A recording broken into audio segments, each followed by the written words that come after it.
Good morning. Today, Riley and I want to share with you one of my favorite books growing up. And it was written by one of my favorite authors as well. Now, he wrote a lot of different stories, and a lot of those stories actually became movies. But this one is a fantastic book, and I love how the story goes. I love the main character. I think it's just all around a fabulous book. So, the book I wanted to read to you today is Matilda.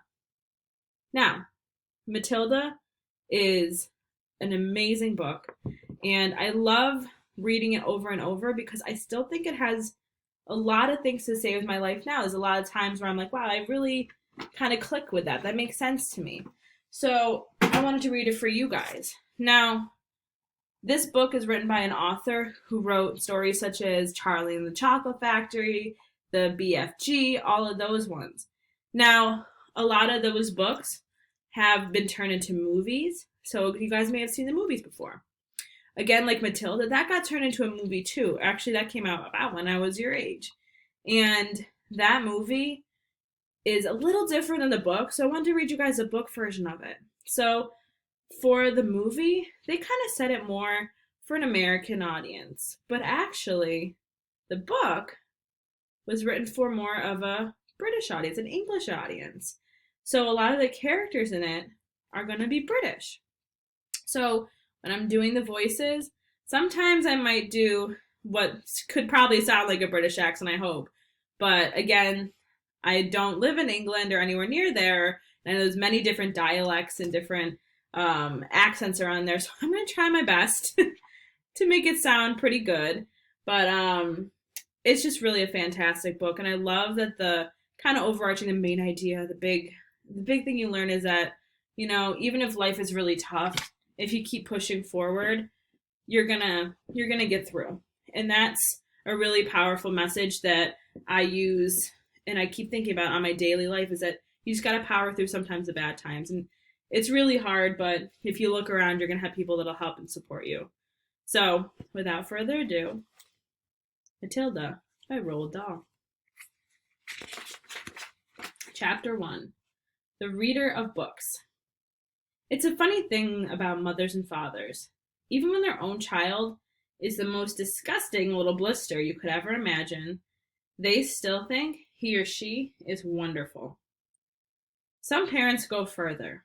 They become so blinded by adoration, they manage to convince themselves their child has qualities of genius. Well, there's nothing wrong with all that. It's the way of the world. It is only when the parents begin telling us about the brilliance of their own revolting offspring that we start shouting, "Bring us a basin! We are going to be sick." There's little pictures on every page. I love them. School teachers suffer a good deal from having to listen to this sort of twaddle from proud parents, but they usually get their own back when it's time to write the end of term reports. If I were a teacher, I would cook up some real scorchers for the children of doting parents. Your son, Maximilian, I would write, is a total washout. I hope you have a family business you can push him into for when he leaves school, because he sure as heck won't get a job anywhere else. Or, if I was feeling lyrical that day, I might write, it is a curious truth that grasshoppers have their hearing organs in the sides of their abdomen. Your daughter Vanessa, judging by what she's learned this term, has no hearing organs at all.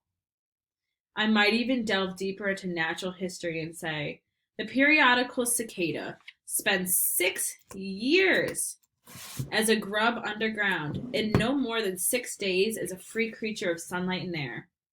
Your son Wilfred has spent 6 years as a grub in this school, and we are still waiting for him to emerge from his chrysalis. A particularly poisonous little girl might sting me and say, Fiona has the same glacial beauty as an iceberg, but unlike the iceberg, she has absolutely nothing below the surface. I think I might enjoy writing end-of-term reports for the stinkers in my class. But enough of that. We have to get on.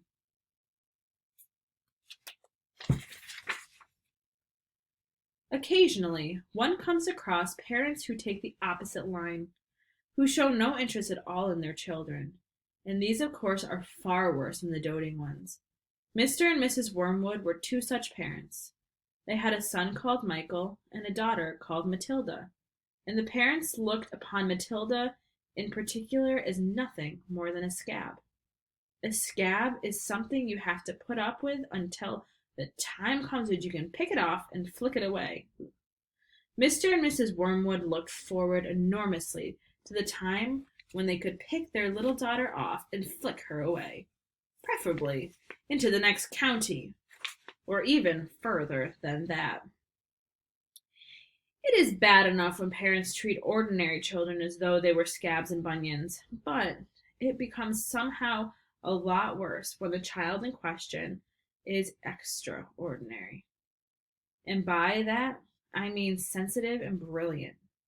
Matilda was both of these things, but above all, she was brilliant.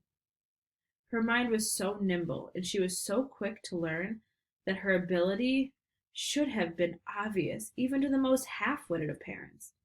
But Mr. and Mrs. Wormwood were both so gormless and so warped in their own silly little lives that they failed to notice anything unusual about their daughter.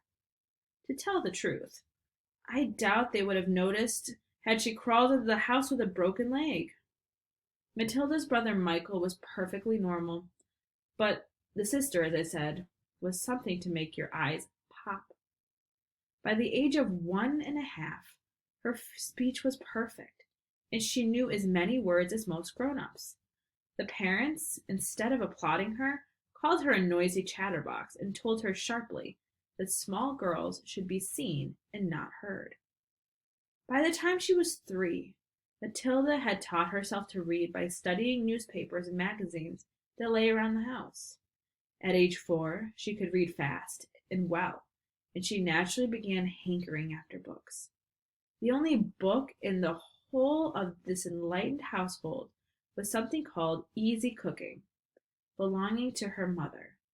And when she had read this from cover to cover, and she had learned all the recipes by heart, she decided she wanted something more interesting.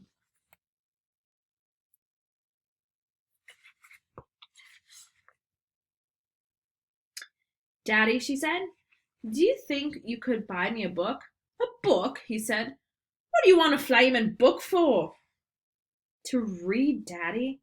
"What's wrong with the telly, for heaven's sake? We've got a lovely telly and a 12-inch screen, and now you come asking me for a book? You're getting spoiled, my girl." Nearly every weekday afternoon Matilda was left alone in the house. Her brother, 5 years older than her, went to school. Her father went to work, and her mother went out playing bingo in a town 8 miles away. Mrs. Wormwood was hooked on bingo and played it 5 afternoons a week. On the afternoon of the day when her father had refused to buy her a book, Matilda set out all by herself to walk to the public library in the village. When she arrived, she introduced herself to the librarian, Mrs. Phelps. She asked if she might sit a while and read a book. Mrs. Phelps, slightly taken aback at the arrival of such a tiny girl unaccompanied by a parent, nevertheless told her she was welcome. "Where are the children's books, please?" Matilda asked. "They're over there on the lower shelves," Mrs. Phelps told her. "Would you like me to help you find a nice one with lots of pictures in it?" "No, thank you," Matilda said. "I'm sure I can manage." From then on, every afternoon, as soon as her mother had left for bingo, Matilda would toddle down to the library.